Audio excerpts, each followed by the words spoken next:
O todo está dentro de cada um de nós. E é justamente por isso que o todo o que a gente está falando é, em outras palavras, o eu superior. Vamos dar nome pro eu superior? Vai ser mais fácil se a gente der uns nomes, né? Eu superior. Nossa, eu tô cheia de pelo no gato. Eu superior. Em outras palavras, é chispa divina. Você pode conhecer como chispa divina, por exemplo, no budismo. No hinduísmo, você vai ver como matriz divina. Helena Blavatsky vai chamar de a voz do silêncio. Napoleão Hill vai chamar de inteligência infinita. Pessoal que está nas outras redes sociais, vou convidar vocês a virem aqui para o YouTube para vocês conseguirem ver o que eu estou escrevendo, tá? Eu estou aqui compartilhando a tela com as pessoas, então vocês só vão conseguir ver, porque eu não posso compartilhar aqui nessa rede aqui. Então vocês só vão conseguir ver se vocês vierem para o YouTube. O que mais? Vocês vão achar no cristianismo como Espírito Santo. Vocês vão encontrar também Carl Jung chamando de espírito da profundeza, e não é profundeza escura, não tem nada a ver com isso, é profundeza do próprio ser. Profundeza. No livro vermelho, Carl Jung chama de espírito da profundeza, tá? Antes, quando o Carl Jung era puramente psiquiatra, ele chamava de self. Quando ele já estava mais velho, acessando a sabedoria dentro dele, ele muda para espírito da profundeza no livro vermelho. Em várias outras perspectivas, você vai achar de nomes diferentes. Qual que é o ponto? É tudo a mesma coisa, tá? É a sua voz do todo dentro de você, a sua partícula de Deus. Passa um lenço umedecido ali, gratidão, gente, gratidão. A Cláudia, amo seus ensinamentos, que linda, gratidão, gratidão. Pode deixar. Eu vim rapidinho aqui pra live, por isso que eu tô com o rosto aqui cheio de pelo, porque eu fui lá dar uns beijos no Elmoria, e aí o Elmoria, ele solta muito pelo, que ele é muito peludo, e aí o meu rosto fica todo cheio de pelo. Não só meu rosto, hoje eu fui pra academia, gente, vocês não tá entendendo. A minha roupa preta tava branca, de tanto pelo que o gato solta. Mas vamos lá, voltando aqui, né? Então vocês vão encontrar muitos nomes diferentes, só que é a mesma coisa. É a sua sabedoria interna, é a sua partícula de Deus. Então, quando você tem a tendência e o hábito de olhar para fora, de buscar intermediários e de sempre ficar perguntando com idolatria e com dependência externa, você está negando dentro de você que existe uma fonte criadora. Imagina um mestre ascensionado. Um mestre ascensionado, quando você olha para ele e você coloca ele na posição de a fonte criadora ali e eu pequeno, aquele mestre ascensionado, ele tá olhando para você como igual, porque ele sabe. Justamente por isso ele é um mestre ascensionado. Ele sabe que todos nós somos um, que todos nós somos iguais. Então, quando a gente coloca uma idolatria em um intermediário, a gente entrega a nossa responsabilidade na mão de um intermediário. Só que o intermediário também tem um ego, porque senão ele não existiria como ser individual. Quem não tem ego é a própria fonte criadora. Então, e nós em estado eu superior.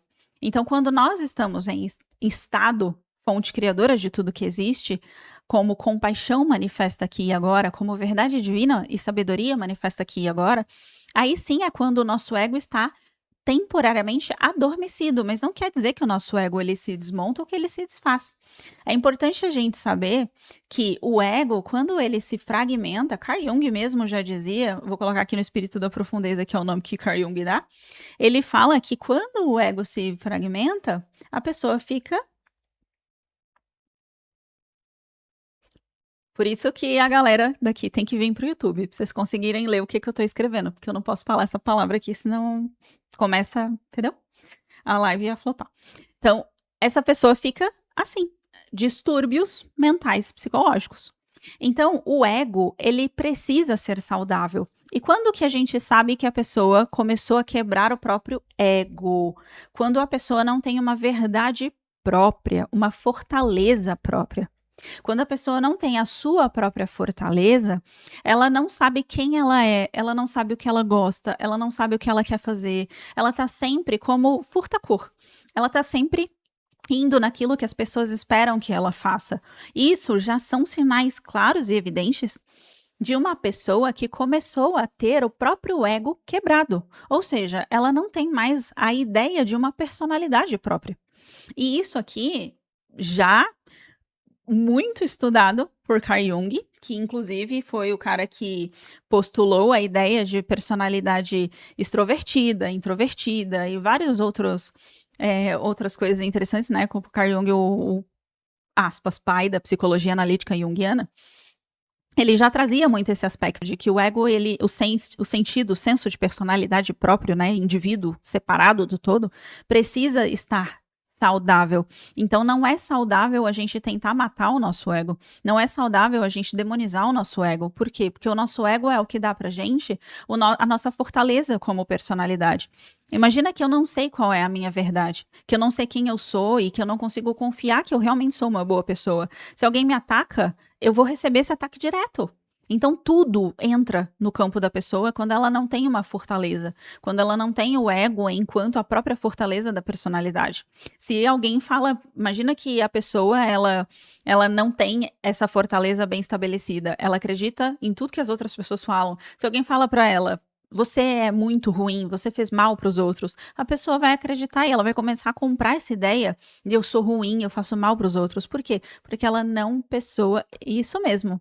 Isso mesmo, Cláudia. Você entendeu bem. Aqui, infelizmente, eu só posso escrever aqui, não falar de forma aberta aqui, vai acabar prejudicando um pouco nossos números. Então é por isso que eu não tô falando, tá? Mas, pessoal, vem aqui pro YouTube, @método eu superior, que vocês vão conseguir ter uma experiência melhor na live. Então é por isso que essa pessoa, ela não deveria, né? Ela não deveria matar o próprio ego. Ela não deveria lutar contra a própria personalidade. É importante que você saiba quem você é e tenha confiança em quem você é. Confiança do ponto de vista de eu sou fulano de tal, eu sou uma boa pessoa, eu nunca fiz mal a ninguém, eu sou uma pessoa assim, assim, assado. Ter essa clareza, essa verdade interna dentro de você é o que mantém o seu ego saudável. E manter o seu ego saudável é, inclusive, uma das coisas mais importantes para que você não caia em egolatria. Porque a egolatria é quando o ego ele se quebrou em algum momento, e aí quando o ego se quebra em algum momento, ele começa a hipercorrigir o problema. Ou seja, humilhação. Humilhação quebra o ego, porque o nosso ego é o nosso vaidoso interno. É aquele sentido de eu sou incrível, né? Quais são? Vamos trazer aqui juntos de novo o estudo do ego, né? Quais são os impulsos naturais do nosso ego? Atração, e rejeição. Qual que é a atração do ego? A atração do ego é eu quero, porque quem manda sou eu. Quem manda sou eu e eu quero agora. E qual é a rejeição do ego? A rejeição do ego é eu não aceito. Eu não aceito porque quem manda sou eu e eu não aceito. Então é o sentido de Deus substituto. Deus com um D minúsculo, né? Substituto. O Deus substituto é quando a fonte criadora criou todas as suas individualidades para que essa individualidade acreditasse embaixo da lei da ilusão que existe de fato. E para que a vida manifesta fosse sustentada do processo de acreditar e cocriar a realidade, ter aspas, pseudo-escolhas próprias, ter seus próprios gostos e acreditar que realmente é um ser humano individualizado, criou-se esse Deus substituto, é o nosso vaidoso interno. Então é como se, eu sou incrível, eu sou maravilhosa, eu faço tudo. Então o ego, ele tem uma consciência muito muscular. Por exemplo, quando a gente machuca o nosso músculo, o que acontece é uma dor intensa, né? Porque o músculo, a consciência do músculo traz muito esse aspecto de eu sou inquebrantável, eu sou forte, eu sou incrível, eu sou inquebrantável. O nosso ego tem muito essa consciência muscular, do ponto de vista de que quando quebra o ego é uma dor muito grande. Então, quando o ego ele recebe essa humilhação de você é pequeno, você não vale nada, etc., aquilo para o ego é uma dor muito grande. Então, ele começa a hipercorrigir o problema. E hipercorrigir o problema significa que o ego vai começar a ser cada vez mais grandioso. Aí ele compra para si a máscara da grandiosidade. Ponto. Vocês acabaram de descobrir como é que nasce o narcisista. Ele comprou para si a máscara da grandiosidade. O nome do canal no YouTube é para Jeane que tá aqui, é @método eu superior. Todos os nossos canais são método eu superior, tá? Todos são iguais, método eu superior. Vem aqui pro YouTube que eu tô desenhando aqui, vai ser mais fácil para você entender o que eu tô trazendo. Então, voltando, né? Então, quando criou-se esse Deus substituto e o nosso ego comprou a ideia de mergulhar na ilusão e eu existo, por exemplo, o ego da Aline se chama Aline. O ego da Aline tem um pai, uma mãe, uma história. O ego da Aline acredita que está cada vez mais evoluindo. O ego da Aline acredita que está ensinando outras pessoas e por aí vai. É a minha missão deste ego que vos fala. Só que este ego também tem a ideia do Deus substituto. Só que quando você começa a educar, iluminar o seu ego, o que acontece é que ele sai da frente da personalidade. Ele não lidera mais a sua personalidade. Ele entrega a liderança para o seu eu superior. E esse entregar a liderança não significa que seu ego vai morrer. Não significa que seu ego vai começar, meu Deus, eu vou morrer, eu vou desaparecer. Não é isso. O seu ego começa a entender que se ele toma decisões baseado na disputa com os outros, se ele toma decisões para tentar provar para os outros que ele é incrível, se ele o tempo todo toma decisões por quê? Oi, Beneir, boa noite, tudo bem? Se ele toma decisões o tempo todo baseado na inveja dele próprio, se ele toma decisões baseado na vingança, se ele toma decisões baseado em mostrar para os outros quem você pensa que é para me humilhar, etc. Ele vai acabar entrando naturalmente em sofrimento. Não é uma questão de karma, é porque é um natural. Ele vai entrar em sofrimento. Às vezes a pessoa ela tá, exemplo, tá? Falando sobre riqueza um pouco. Às vezes a pessoa ela lá quando estava na infância, ela ouviu: você não vai ser ninguém na vida. E aí entra naquele estado de vingança, né? Vou provar para todo mundo que eu sou incrível, tava todo mundo errado sobre mim. Essa pessoa vai ficar rica, ela vai ficar. Só que o ponto é, a que custo?